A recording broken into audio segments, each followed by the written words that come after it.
നമ്മൾ സാധാരണ ഉപയോഗിക്കുന്ന പല വാക്കുകളും നമ്മൾ പറഞ്ഞു ശീലിച്ച രീതിയിലല്ല നേറ്റീവ് സ്പീക്കേഴ്സ് സംസാരിക്കാം. അപ്പൊ ഇന്ന് അങ്ങനെ നമ്മൾ തെറ്റിക്കുന്ന കുറച്ച് വാക്കുകൾ നോക്കാം കേട്ടോ.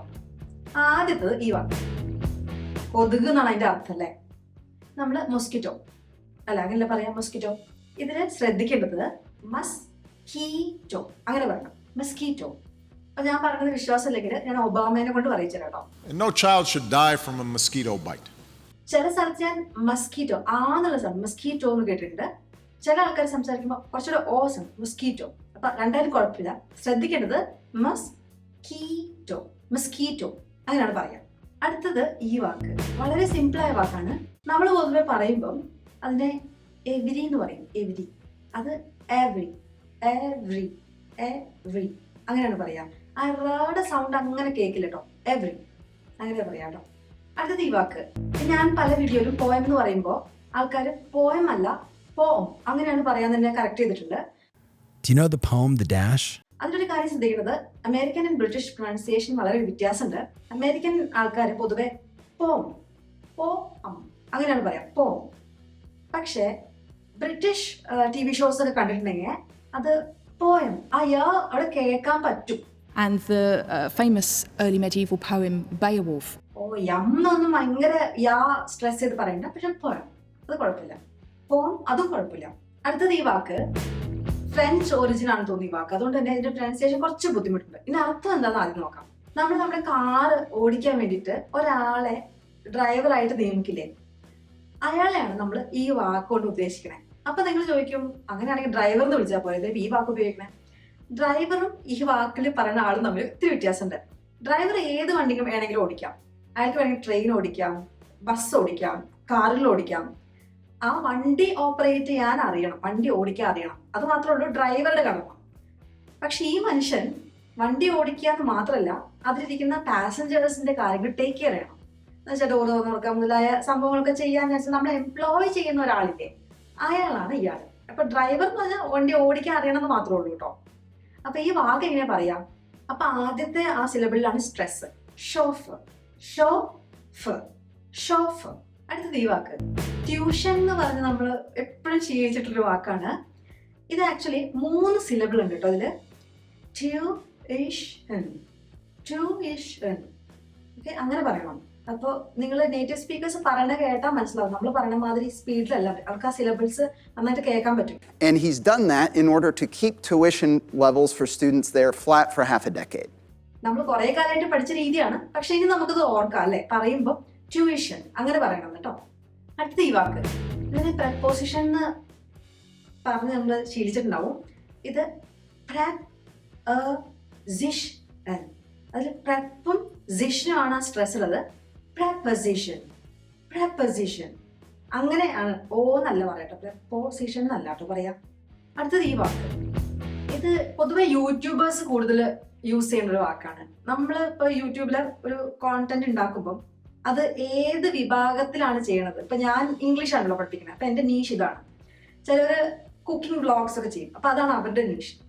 അപ്പൊ ഇത് പറയാ നീഷ്, നിച്ചല്ല നീഷ്, ഈ എന്നുള്ള സൗണ്ട് നീഷ്. അടുത്തത് ഈ വാക്ക് കുറച്ച് റൂമുകൾ എന്തെങ്കിലും ഒരു കാര്യത്തിന് വേണ്ടിയിട്ട് ആ ആവശ്യത്തിന് വേണ്ടിയാണ് നമ്മൾ ഉപയോഗിക്കുന്നതെങ്കിൽ നമ്മൾ അതിനെ സ്വീറ്റ് ഓഫ് റൂംസ് എന്ന് പറയും. ഇതിന്റെ സ്പെല്ലിംഗ് SUIT ആണ്. അപ്പൊ നമ്മൾ സൂട്ട് എന്നുള്ള വാക്ക് SUIT അതിന്റെ പ്രൊനൗൺസിയേഷൻ വെച്ച് കൺഫ്യൂസ്ഡ് ആകും പലപ്പോഴും. ഇത് സ്വീറ്റ് ആണ്, മധുരം കഴിക്കില്ലേ സ്വീറ്റ്, അതേ പ്രൊനൗൺസിയേഷൻ ആണ് സ്വീറ്റ്, സ്വീറ്റ് ഓഫ് റൂംസ്. അടുത്തത് ഈ വാക്ക് സിനിമകളെ കുറിച്ച് പറയുമ്പോൾ അല്ലെങ്കിൽ പുസ്തകങ്ങളെ കുറിച്ചൊക്കെ പറയുമ്പോൾ ഇന്ന ടൈപ്പ് പുസ്തകമാണ് എന്ന് പറയാൻ വേണ്ടി ഉപയോഗിക്കുന്ന വാക്കാണ്. ഫ്രഞ്ച് വാക്കാണ്, അതുകൊണ്ട് തന്നെ പ്രൊനൗൺസിയേഷൻ ഇത്തിരി പാടാം. ഇത് ജോൺറ, അതിൽ ആദ്യത്തെ സിലബിളിനാണ് സ്ട്രെസ് ഉള്ളത്. Genre, genre. ഈ വാക്ക് നമ്മൾ ലോണൊക്കെ എടുക്കില്ലേ, അപ്പൊ പണയം വെക്കുക, കടം ബാങ്കിൽ നിന്നൊക്കെ വായ്പ വാങ്ങിക്കുക, അതിനൊക്കെ പറയുന്നതാണ്. അതെങ്ങനെ പറയാ? Mortgage, mortgage. സ്ട്രെസ് ഫസ്റ്റ് സിലബിളാണ്. Mortgage, mortgage. അപ്പൊ മോർട്ട്ഗേജ് എന്ന് പറയില്ല കേട്ടോ. അപ്പൊ ഈ കടം എന്ന് പറയുമ്പോൾ അതുമാതിരി വേറൊരു വാക്കുണ്ട്. ഇതിൽ ബി സൈലന്റ് ആണ്. ഡെറ്റ്, ഡെറ്റ് എന്നാണ് പറയാം. ഡെറ്റ്, ഡെപ്റ്റ് അല്ല ഡെറ്റ്. അടുത്ത ഈ വാക്ക് നമ്മൾ ആദ്യമായിട്ടൊരു സംഭവം ചെയ്യുമ്പോൾ എസ്പെഷ്യലി മൂവീസിലൊക്കെ ആദ്യമായിട്ട് അഭിനയിക്കുമ്പോൾ അയാളുടെ ഇങ്ങനത്തെ അപ്പിയറൻസ് ആണ് അങ്ങനെ പറയാറുണ്ട്. ഈ വാക്ക് ഡെബ്യൂ എന്ന് പറഞ്ഞു കേട്ടിട്ടുണ്ട്. ടി സൈലന്റ് ആണെന്ന് പലർക്കും അറിയാം. പക്ഷെ ഇതില് ഡെബ്യൂ അങ്ങനെ പറയണം. ഡെബ്യൂ. അത് ഡെബ്യൂ അല്ല, ഡെബ്യൂ. അടുത്തത് ഈ വാക്ക്. ഇതിന്റെ എസ് ഇല്ലാത്ത വേർഷൻ സേ അല്ലെ. അപ്പൊ എസ് വരുമ്പോ ഞാൻ ഉൾപ്പെടെ പലരും സേസ് എന്ന് പറയും. പക്ഷെ ഇംഗ്ലീഷിൽ സംസാരിക്കുമ്പോൾ സെസ് എന്ന് മാത്രമേ ഉള്ളൂ. സേസ് എന്ന നീട്ടല്ല കേട്ടോ, സെസ്. അടുത്തത് ഈ വാക്ക്. എക്സിക്യൂട്ടീവ് അല്ല, എന്തായാലും എക്സിക്യൂട്ടീവ് അല്ല, എക്സിക്യൂട്ടീവ്.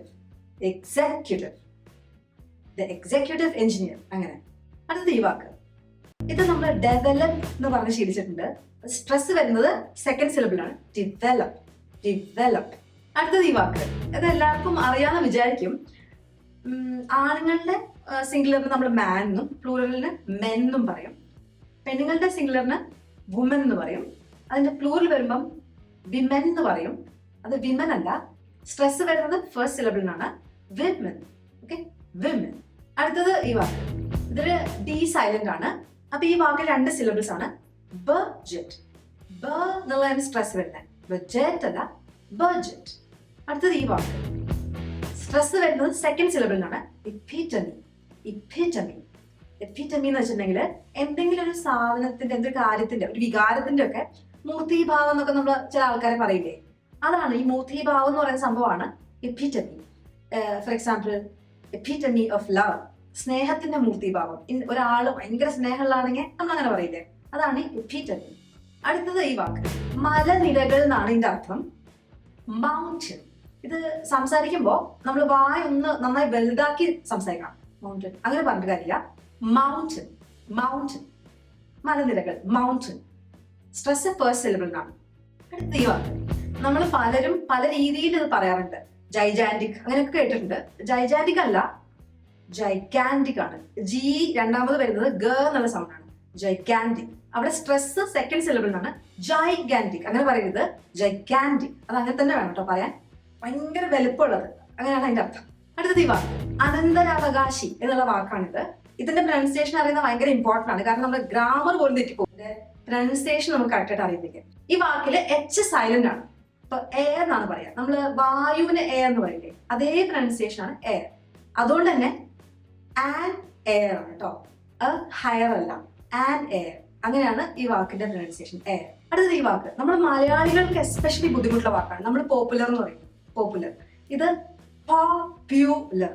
പോപ്യുലർ. Stress first സിലബിളാണ്. അടുത്തത് ഈ വാക്ക്. നമ്മൾ ട്യൂട്ടോറിയൽ. ട്യൂട്ടോറിയൽ എന്ന് പറയാറുണ്ട്.